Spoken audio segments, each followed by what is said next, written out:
Good morning, God bless you. This is Justmusic, and I'm so very much excited once again to share a thought with us from scriptures. Okay, I hope you're having a nice time. Okay, I want to do this really quick. I want to talk to some persons who are worshipers. When I'm talking about worshippers, I'm not talking about those persons who can sing alone. I'm not just talking to those persons who has good voice. Okay, worship is not limited to making melodies. Worship is not music. Worship is not limited to making melodies. Now, what you live for is worship. Who you are is worship. What you were created for is for worship. So it's not until you sing that's when you are a worshiper. No. Okay, I'll be sharing the thought from this scripture, Mark 12 verse 30. Yeah, from Mark 12:30. The Bible tells us, it said, "Thou shalt love thy Lord thy God with all thy heart, and with all thy soul, and with all thy mind, and with all thy strength. For this is the first commandment." Okay, my point is this, because many persons have been deceived to believe that worship is a command.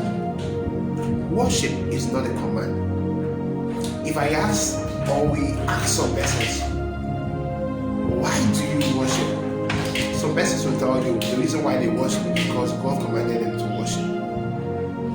Yes, God asks us to worship, but God is not commanding you to worship. Because, you know why? We all have choice if or not to worship. God has given us the ability to make choice. He has given us the ability to decide if we are to worship or if we don't want to worship. Because that's what you're made for. No one is putting gun on your head to tell you must worship.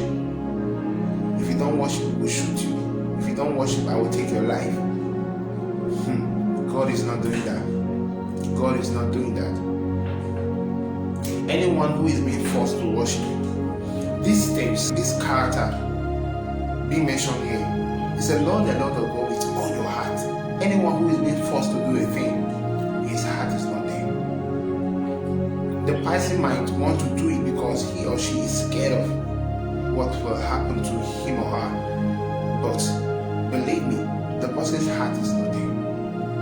Anyone who is being commanded, forced to worship, forced to do a thing, the person's soul is not there.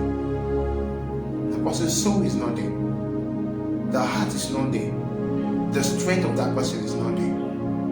Because the person he's not doing it out of his will.